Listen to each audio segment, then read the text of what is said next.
Hello everyone, good নুন। কে কেমন আছো? তোমরা দেখে তো বুঝতেই পেরেছো যে আমি ভর দুপুরে বেরোইছি, ওই জন্য বললাম গুড নুন।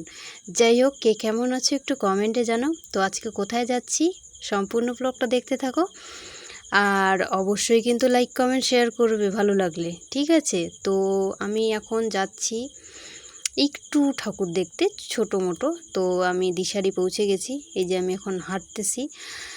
তো পুজো ঘুরতে যেতে পারতেছি না, রাতের বেলা অ্যালাউ নেই বাড়ির থেকে, তো তাই দিনের বেলায় বেরিয়েছি, একটু হলেও মনটা ফ্রি হবে। তো ওই জন্য আসলাম। দেখো দিনের বেলায় কি ভিড় দিশারিতে। তো ভেতরে যাচ্ছি ছবি তোলার জন্য। যাই হোক, আর কে কোথায় ঘুরলে, কেমন ঘুরলে একটু কিন্তু কমেন্ট করবা সবাই, ঠিক আছে? অনেকে বলে মুসলিম পুজো ঘুরিস কেন, এটা ওটা।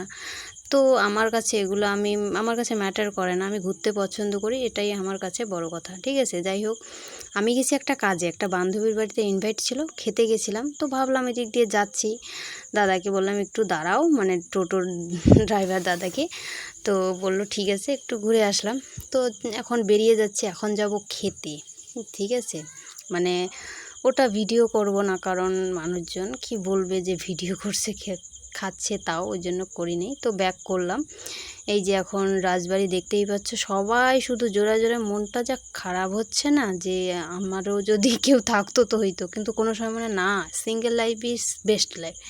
তো যাই হোক, এখন যাচ্ছি আমরা একটু দুর্গাবাড়ি, পৌঁছে গেছি। তো আমাদের ললিতা কি নিবে, বাসি কি নিবে। তো যাই হোক, এটা হচ্ছে দুর্গাবাড়ির প্যান্ডেল।